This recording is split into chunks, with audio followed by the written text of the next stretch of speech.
Welcome into Paul Catalina's Top 5, brought to you by Flag and Anthem. Use our promo code 365sports there, and please check out our new website, 365sportsdeals.com. They have all the sponsors and all their deals right there in one convenient place for you. Places quarterbacks go to Flourish. Yesterday I was negative. I rained on everybody's parade and said mean negative things. I won't do that going into the weekend. I want you to have a beautiful and happy and positive weekend full of sunshine and laughter and rainbows. So we're going to say places QBs go to Flourish. Number 5, the former San Diego, now LA Chargers. How about this QB succession?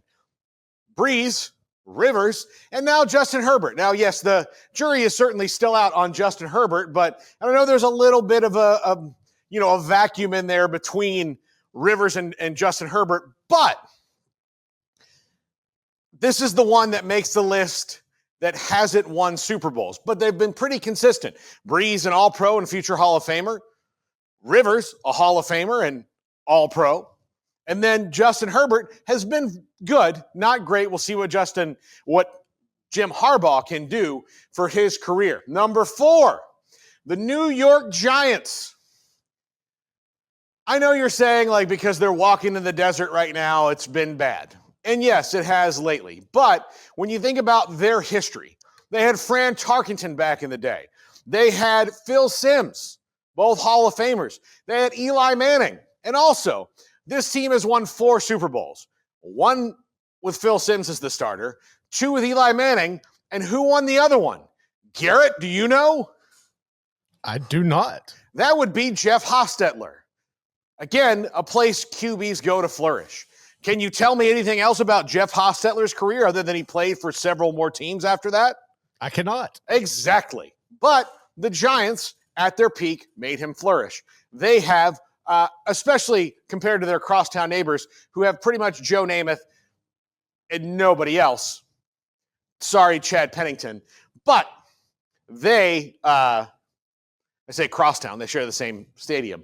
They have been very good, and Eli Manning was not the most elite Manning. They won 2 Super Bowls with him. Number 3, my beloved Dallas Cowboys. The currently beleaguered Dallas Cowboys. But one thing you can't say about their quarterback history is that it's bad. Don Meredith, Roger Staubach, Danny White, former podcast co-host, maybe my favorite of the bunch just because of that. Then a couple of down years, then Troy Aikman in 3 Super Bowls. Then a couple of down years, then this guy, Tony Romo, undrafted to, near Ring of Honor level in the all-time leading passer in the history. And then from Tony Romo to Dak Prescott. And I understand that Dak Prescott is the lightning, strike of the league. He likes to throw at him. But here's the deal. He's better than any quarterback the Cleveland Browns have had in 50 years. So, what are we talking about here? If the worst player on this list is Tony Romo or Dak Prescott, that's still a pretty good list. So the Cowboys, for all the things that have happened since 1996, still kind of come up roses when it comes to the quarterback position. Which is why it's so maddening that you've had 2 quarterbacks who can win for you, and then you haven't built enough around them, although I'm not as big of a Romo-sexual as some of the other people in the world. Number 2.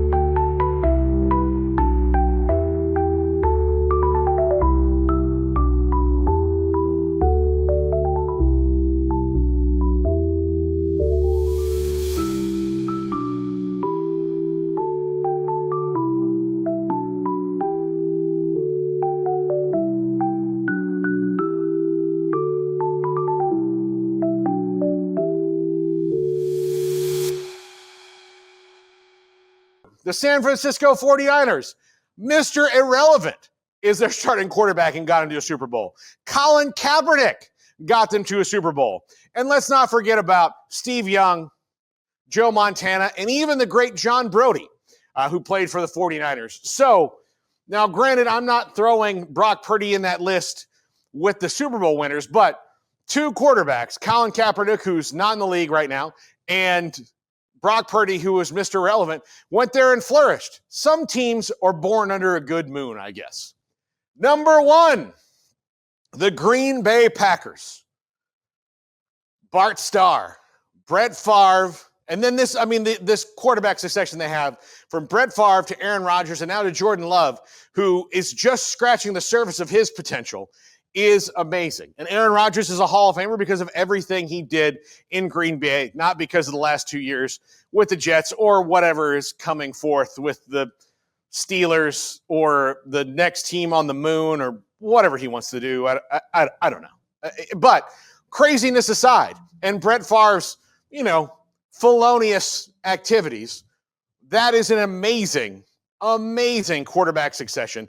They've had 3 guys that have won Super Bowls for them, and Jordan Love, we'll see. But still, the Green Bay Packers know how to draft and develop quarterbacks.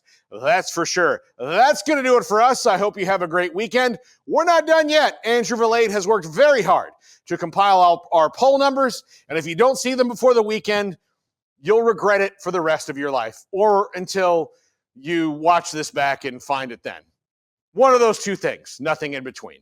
That's it. Poll time. Smokey.